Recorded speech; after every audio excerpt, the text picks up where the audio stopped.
saw it actual time. Well, I now have Rios ahead by 2 points. Look worse to Rios. I have no idea what I'm talking about. Are either of these fighters even close to their keys to victory? Was one of your keys, Bobby, lulling the opponent to sleep?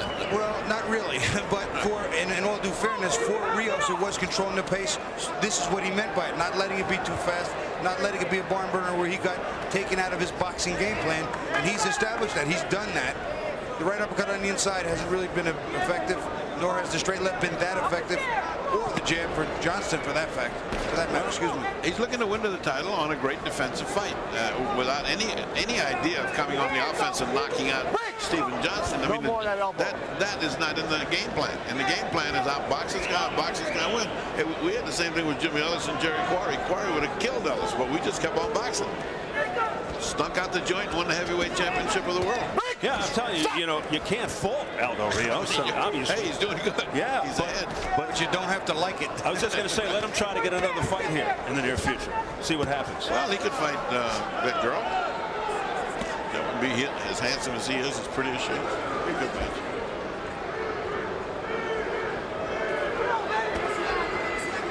Well, thank goodness we've reached the double digits. It's round 10. Scheduled for 12, WBC Lightweight Championship, but very unchampionship-like. Well, but right now, Aldo is fighting his fight exactly the way he wants it. And Stephen is not anywhere close to what he wants to fight, so it looks like he's winning. Rios. After the last round, when Johnston went back to the corner, he just started shaking his head, almost as if to say, I just don't have it today, I cannot get it together. I noticed.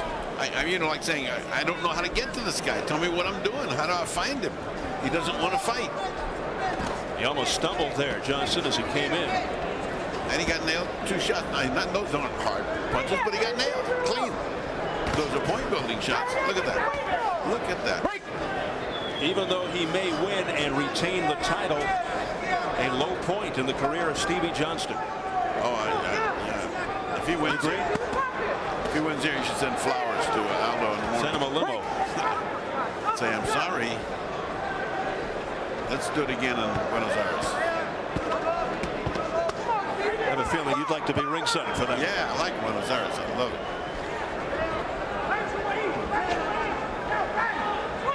See, now he closed the gap, he cut him off, and then what'd he do? He allowed him to tie him up without even offering up one punch. I could see if he fires like that, he gets tied up. It's one thing, but he didn't even offer up a punch, Stephen. That's just not going to win the fight. All right, break down this round for us, Bobby. Who won this round? Break it down. If you look at the fight and you go by points of score, there are sections where Stevie was pretty effective throwing their body, but he got countered over the top every time. And then when he was going up top, he missed everything and got countered. I think Rios snuck around that. Me too. Me too. Let's get it over to Jim Gray. Jim. All right, thank you very much, Steve. NBA season concluded last night. The San Antonio Spurs, the champions. Gary Payton played in the championship a couple of years ago, plays with the Seattle Sonics. Your thoughts on the Spurs and them finally winning a title, David Robinson?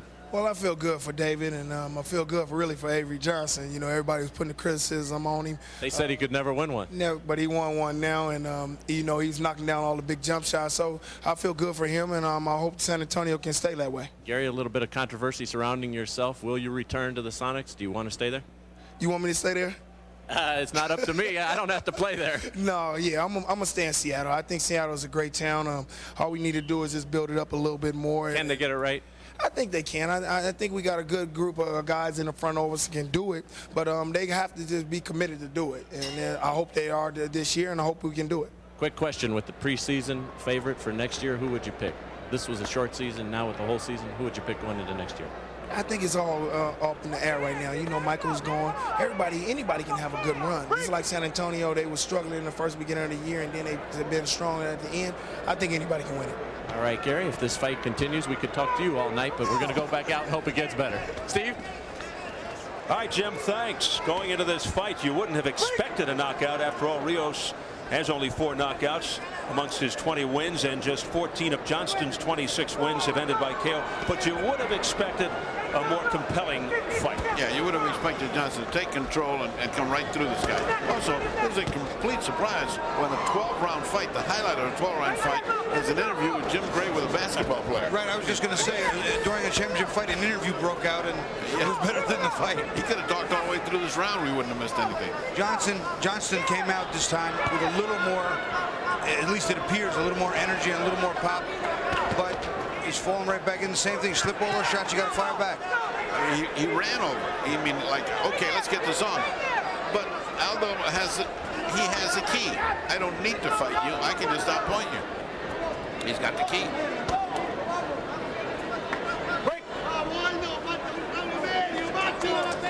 But this continues to be in slow motion.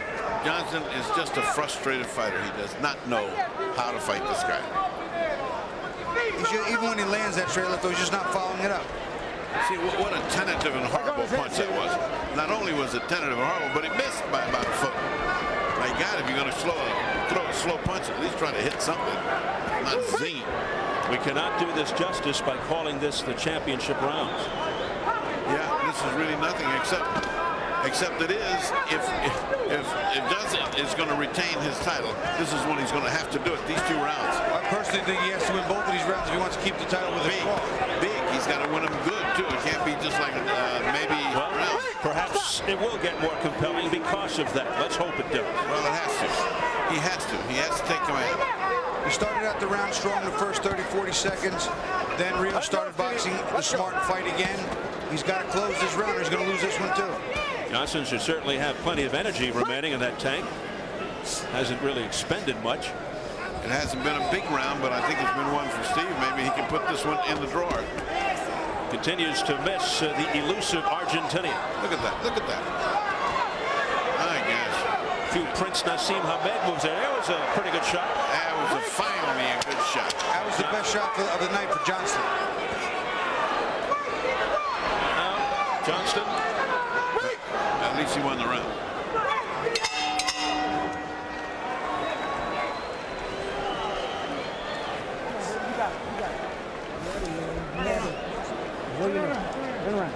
We talked about that straight left hand down the pike. That's what he's needed to do, but he hasn't really followed up all night. Here you'll see nice left hand, one right on the button, but no follow-up. One and done all night. There's another one and done. Following these chases, man. There's one, and he's done again. And the very last shot has a jab in her left, and then he stops again. He should have ripped the punch up on the inside. One and done just won't work. All together. Put your hands. You hear me, Stevie? Yep. The last round, you got to take it. You got to finish it strong. Finish it strong. Strong, baby. Finish just like you did that last round, all right? All right? Start you finish this motherfucker. Look at that, let's go. Come on, baby. They're finally getting the message.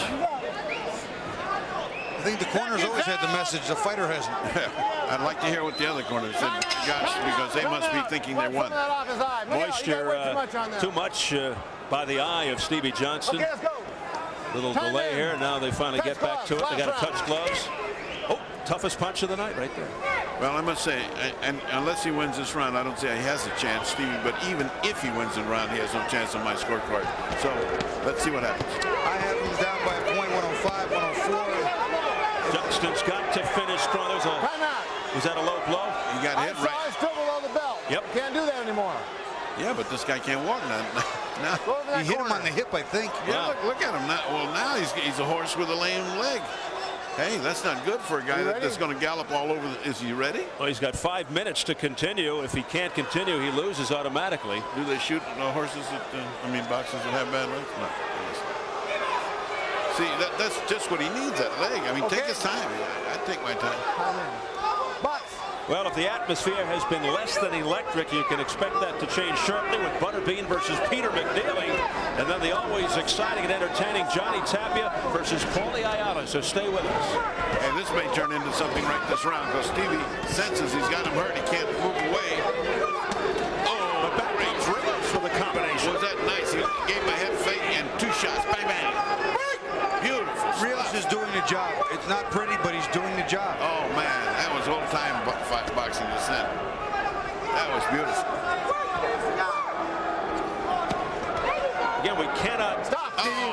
look out now. Kidney punch. Yep. I was right in the middle of the spine. Boy, some real fouling there by Stevie Johnston. Low blows, kidney punches. That was twice in one round, and not even a sharp rebuke. I think he's just really frustrated and just trying to hit anything that he can. No question. There's another low blow, but but the referee should say something. That was a borderline, guys. The referee's got a piece of the belt. Here again, straight left hand right down the middle, one and done. big sense of urgency here for Stevie Johnston, and he's trying at least to move forward here, but he's got to follow things up. And Aldo always has something for him on the way out. I mean, you know, he doesn't quit punching. He keeps on punching. And look how low Aldo Rios carries his gloves, particularly the left hand. And Johnston not taking advantage. He's just too quick, Rios. Yeah, speed, speed, speed. Kills you. Well, there's only a minute left, and the title could be changing hands.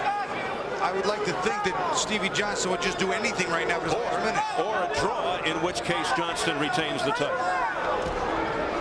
Well, if it's big for Johnston, there should be a big booing here. Combination by Rios. He hit with the right, missed completely with the left.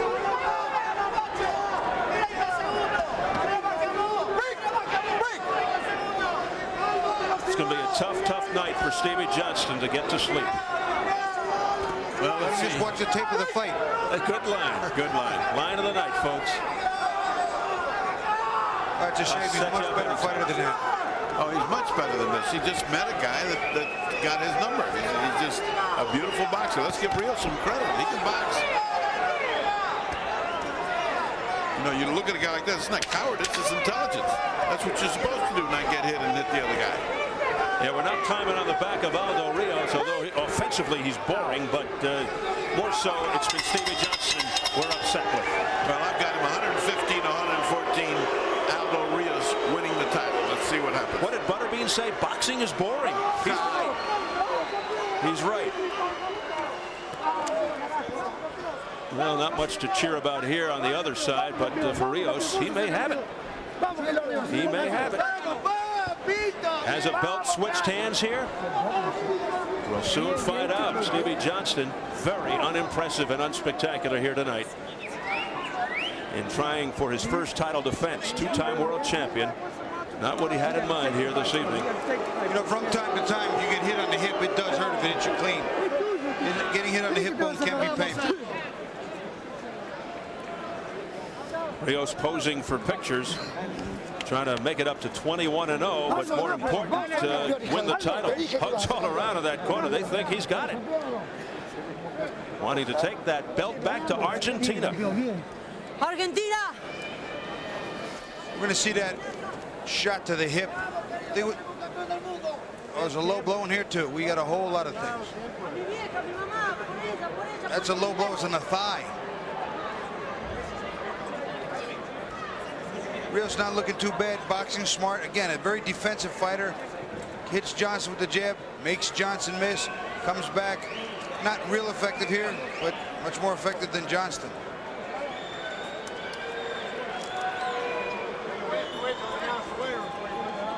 Now we got that hip punch. Watch, see, that one's in the middle of the back. He hits him right in the middle of the spine.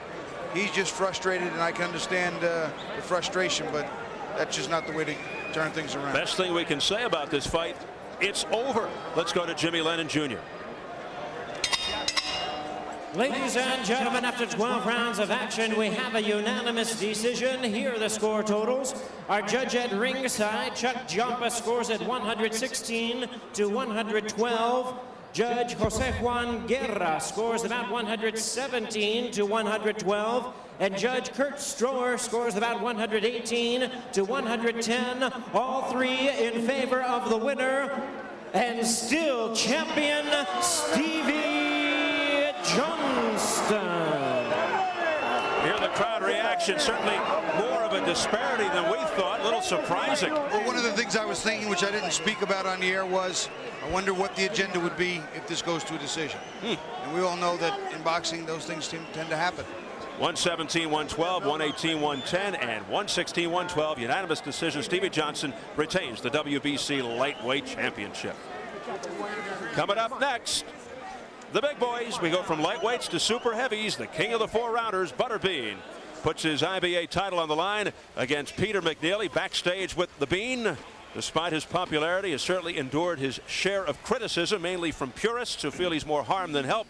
But if you sit down, talk with the guy, number one, you find out he's one of the nicest people you'll meet in any sport. Number two, he takes his job very seriously. Interesting decision from our previous bout. And here is the fight doctor, Ferdy Pacheco. All right, interesting decision. I didn't agree with it, but I'm sure you did. That's a track meet. What happened out there? He just ran. I couldn't catch up with him. He just ran. Then when I got in close, he hold me. Yeah, but couldn't you at least break away to land some meaningful punches? Because you didn't seem to hurt him with anything. No, I was trying, but he was a smart fighter. He'll clinch me, and I couldn't get my hands free.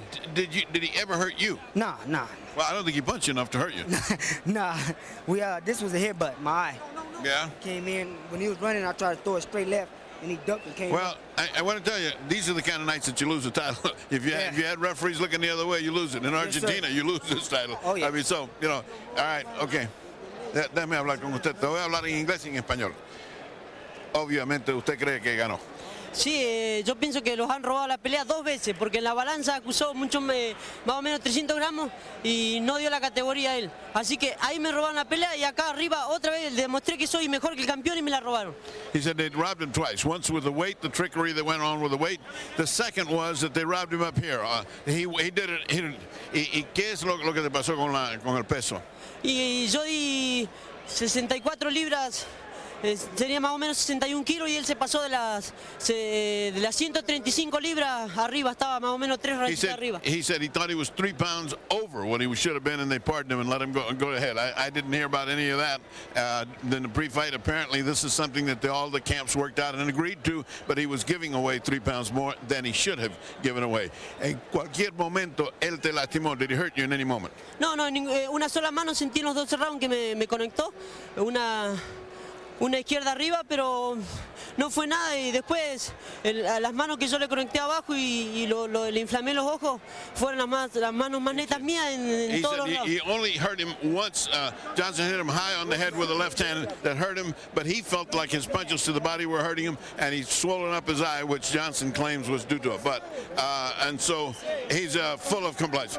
Bueno, mala suerte. Esto en Argentina y tú eres el campeón del mundo sin duda. Yo aquí te tenía ganando la pelea por un punto. Así que por lo menos un comentarista te vio ganando. También Bobby Chess te vio ganando. Bueno, muchas gracias a usted. Y bueno, quería mandarle un saludo a toda la Argentina, a Neuquén Centenario, a mi familia, a mis padres. Y bueno, darle gracias a la escuela, a la Universidad de Derecho por haberme dado permiso de entrenar y a la Escuela Municipal de Boxeo. That you don't need translation for. Also, goodbye to Tito Lectorio, my good friend, and back to Steve Albert at ringside. All right, Ferdy, there was only about a half-pound difference at the weigh-ins. I don't know what he's talking about. Let's check the online scoring results from our last bout. Johnston versus Rios. The fans at home had it Rios winning 7-5. That's what I had it, 7-5. 2-point difference. And the online voting will continue with the start of our next bout, Butterbean versus McNeely. Let's get it over to Jim Gray right now, who's with Johnny Tapia. All right, thank you very much, Steve, as we're just one fight away from the main event in Johnny Tapia's locker room. Johnny, you're fighting 3 pounds heavier. You're moving up. How big a difference is that going to be for you tonight? Well, it's not going to be a difference at all. First of all, I'd like to give a lot of thanks to Jesus Christ for guiding me and protecting me. But as the weight factor, no problem. Paulie Ayala, a good fighter, a man who could have won a title had he not cut the man and had to go to the cards. Your thoughts on fighting him? I'm glad this fight came. He's been calling me out for 3 years. He's been dreaming to fight me. His dream came true, and now it's time to get it on. The southpaw style that he has, will it bother you? Not a problem at all. I've been fighting for 23 years. I should know something by now. How tough is it to stay undefeated? How tough is it to keep that record intact? Does the pressure build on you with each fight? Every fight I've always trained like I'm fighting a Mike Tyson because I don't know who's going to come along. When you're 46-0, everybody just wants to knock your block off. So I stay focused and strong. You don't feel that the odds are going to catch up with you at some point?